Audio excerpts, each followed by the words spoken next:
I'm your host, Cash, and my interests include politics, whiskey, and fast cars. The Globe and Mail dropped an article on the 7th of February informing us that an unnamed source had alleged that Prime Minister Justin Trudeau's office had attempted to put pressure on the then Justice Minister Jody Wilson-Raybould to ease off on SNC-Lavalin, which, if you don't know, is a $7.7 billion Quebec-based construction firm that is well known for regularly bribing its way to corporate success. Some of their more infamous hijinks include bribing Gaddafi and, wouldn't you believe it, circumventing Canadian electoral contribution laws by funneling money to political parties through their employees. The main beneficiary, you ask? You guessed it. The Liberal Party of Canada. For those of you who didn't know, here's some context. The federal government passed a law last year that created the framework for what is known as a Deferred Prosecution Agreement, or a DPA for short. A DPA essentially allows companies to have charges against them dropped for economic crimes so long as they abide by a set of agreed upon actions such as economic restitution and so on and so forth, thus sparing executives jail time and, more importantly, sparing the company the much dreaded federal contracts ban that usually lasts for a decade. Given how dependent these sorts of companies are upon federal contracts, such a conviction could spell serious trouble for SNC-Lavalin, which employs thousands of workers in strategically important Quebec ridings. If SNC-Lavalin were to fail under a Liberal government, the thousands of lost jobs could well cause the LPC to lose seats. So the story goes that someone in the PMO attempted to push the Justice Minister and Attorney General Wilson-Raybould to push for a DPA in the case of SNC-Lavalin, which is currently in the process of being sued by the federal government for corruptions with regards to dealings in Libya during the good old days of the Gaddafi regime. Now, I'm not fond of unnamed sources, given their inherent unreliability. After all, it's hard to verify someone's credentials when all you have going for them is the assurance by a single journalist that the source is legit, because God knows that large newspapers have been known for stringently fact-checking in these last few years. Just ask Rolling Stones. Oh, right, they don't exist anymore. When pushed about it by the media, Trudeau had this to say, quote, "The allegations in the Globe story this morning are false. Neither the current nor the previous Attorney General was ever directed by me or anyone in my office to take any decision in this matter." End quote. When pushed about it more broadly, his response was the exact same, more or less. Now talk about dodging the fucking question. There is a world of difference between pressuring or influencing and actually directing. The latter implies a direct order, the former a request. Except, as we all know, the Prime Minister can shit-can his ministers for whatever reason he might fancy, which means that a simple request may very well be interpreted as an order. Furthermore, and as we all know, politicians and their staffs are by and large a bunch of frigging crooks, and they're usually pretty adept at covering their own asses. In that case, this story implicates Trudeau, or more likely Jerry Butts or Katie Telford, Trudeau's principal secretary and his chief of staff respectively. If it turns out that one of these people decided they wanted the trial ended due to SNC-Lavalin lobbying, quote-unquote, their office, then that would constitute a fucking crime. And so, rather than brazenly order a minister to commit something illegal, they will instead suggest, lean on, pressure, so that if push comes to shove, they can always claim that they never actually ordered anything, that they were misunderstood, that their words were misinterpreted. The poor dears. And before you try to pan-fry me for alleging that the Prime Minister's office is taking bribes, it's a well-known fact that SNC-Lavalin fucking admitted to some of their executives scheming to bribe the Liberal and Conservative parties of Canada around the mid-decade. Hell, an ex-VP of the company, Normand Morin, was actually banged for it, though, our criminal justice system being the fucking world-class joke that it is, he only got a $2,000 fine instead of the rope necktie that he actually deserved. So it's not exactly unreasonable to suspect that the company, known for basically compulsively bribing every government official that they come across, might have fucking bribed some of the B-listers that we call our political elite.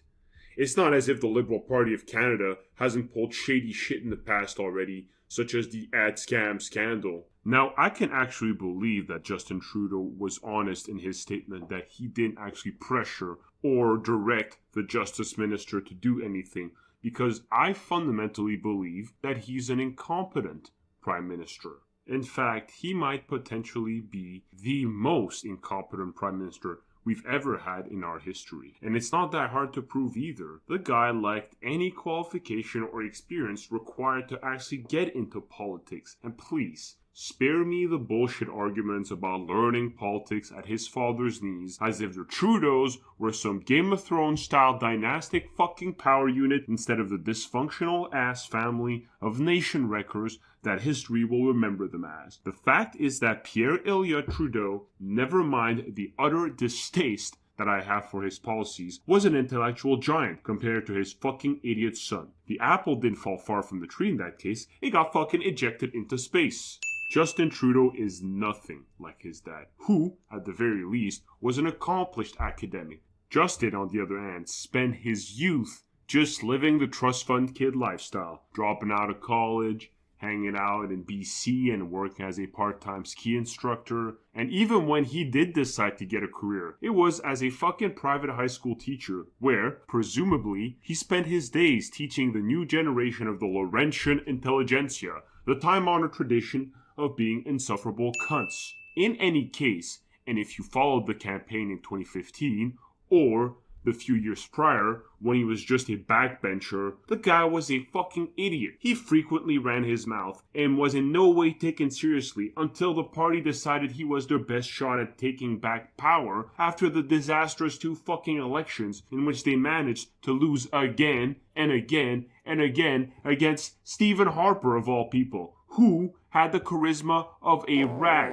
Justin Trudeau, before and during his mandate, had a tendency to put his foot in his mouth, such as when he stated that the federal budget would balance itself, or that we would grow the economy from the heart outwards. I mean, what the fuck does that even mean? How about that time when he gallivanted around India with his entire family, on our dime, dressed like a fucking Bollywood star, and thus made himself, and the entire country of Canada by extension, look like a bunch of fucking tools. The point is that the man is not bright. And I firmly believe that if it weren't for Jerry Butts and Katie Telford giving him his prompts before a media scrum, he wouldn't be able to string 2 words together before collapsing in us and ahs. Not that he doesn't already do that half the time anyways. How could it not have occurred to you that that might not have been okay? The fact is, we work... sorry, let me just try to reorder the thoughts.